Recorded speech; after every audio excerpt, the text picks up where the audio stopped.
lights out. We're racing in Phillip Island in Moto3. It is a good start from the head of that second row on the 64 bike of David Munoz, who moves alongside both Fernandez and Via. In fact, Munoz moves up now into second place. What a clean getaway it was from pole position, though, by Ortola, who sweeps through the Duan corner, half a bike length clear. Oh, Kelso getting moved wide onto the curb there. He's on the inside and up into fifth place. Mistake into the southern loop for Ivan Ortola, which lets Munoz through into the lead. Yeah, a few riders running really wide, going through the southern loop on this very first lap. There is David Alonso then, already made up 3 places on that sweep down to the Duan corner. 10th to 7th for the world champion. They're all bunching up then on the way into Miller corner 3, 4 abreast. That's Nepper up the inside of Ivan Ortola. Nepper up into second place. He needs to make any progress. He's got 2 long lap penalties to serve.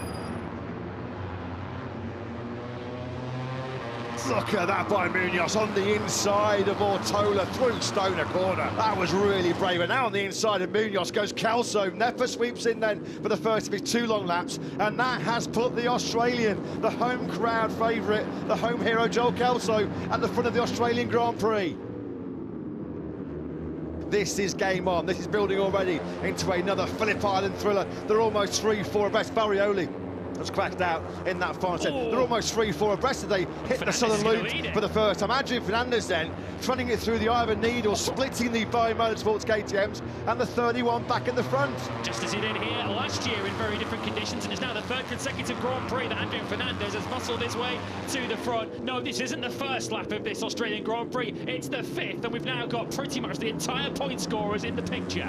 David Munoz in second place, and the likes of Alonso, Kelso, Ortola and Forsato are now going to pick up some slipstream as they now fan out. Fernandez is going to get swapped all the way to the first corner. Boy, is that brave from Munoz, and Ortola comes through for 5th to the lead of the race. Talk about eye of the needle stuff here in Moto3. They're almost stripping the paintwork off each other's motorcycles, weren't they? Ortola somehow is back at the front. He came over the line down in 5th place at the start of this lap 6, but he now hits the front with the slipstream paying big dividends for the Spanish rider.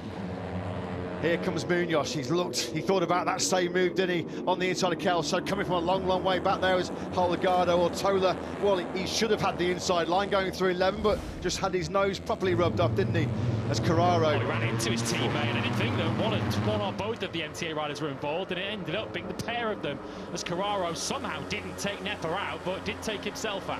That would not have been a very popular move, would it? Might have been a long trip to Thailand for Nicolo Carraro.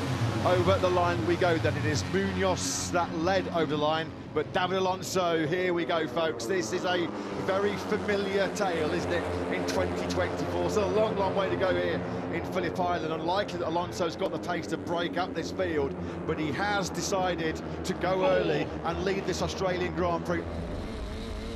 Fernandez is looking on the inside of Munoz, and he has made it work. Whoa! Oh, big tangle further down the field, and that is Colin Via and Ivan Ortola, 2 riders who were right in the thick of that battle for 2nd overall in the World Championship. There's a bit of a gift coming the way here for Danny Holgado, so 2 of the big hitters here in Australia hit each other and go out of the Australian Grand Prix.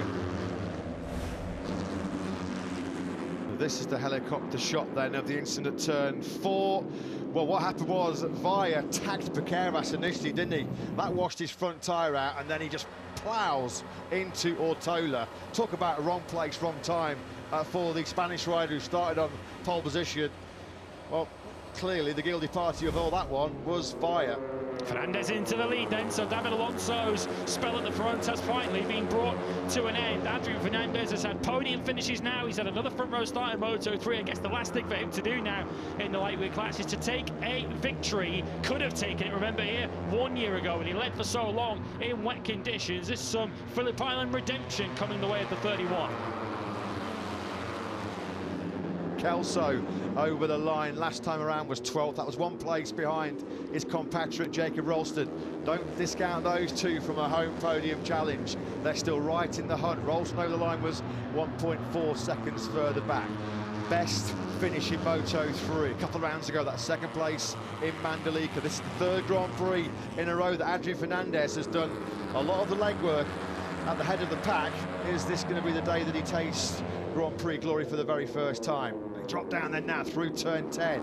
That was Piqueras, wasn't it? He was trying to find a way through on Ralston there, just a little bit further down. It's going to be a real test of Adrian Fernandez's mental strength here, particularly when he looks at his pit board and sees plus 0.80 behind him. He is the number 80, but he is essentially the number 1 now in Moto3, having clinched the World Championship last time out in Japan, and he's now right in touch now as they come onto the home straight. He pulls out alongside Adrian Fernandez. Is he going to get past before the line? Answer, well, almost. They were dead level as they came across the line, and Alonso does get his nose in front as they arrive at the corner.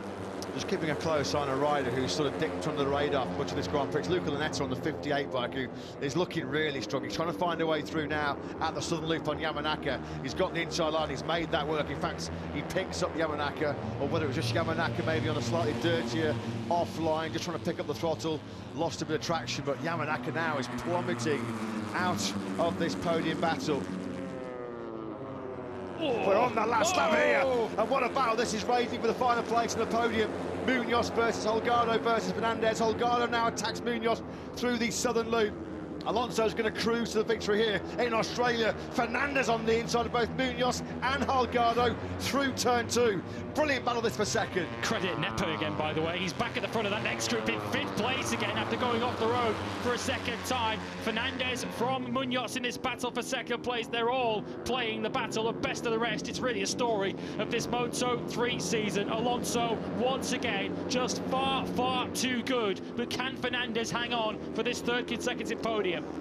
Well, runaway victories in Moto3 and Phillip Island are as rare as rocking horse manure, but David Alonso has put on yet another super show here. This will be win number 15.